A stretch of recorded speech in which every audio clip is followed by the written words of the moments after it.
Hello families and friends. Have a great day po sa inyong lahat.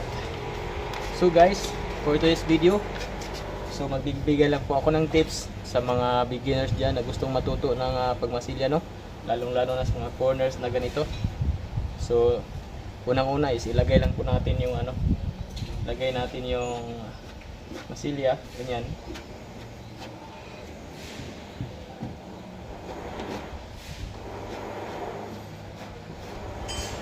Pagkatapos din guys, pagdikitin nyo na lang to, yung dalawa, para makuha po yung niya, yung corner.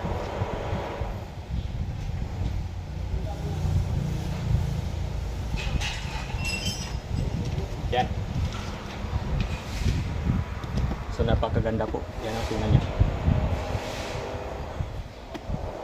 Straight siya kagad guys. Tapos yung natira dyan, hayaan nyo lang muna.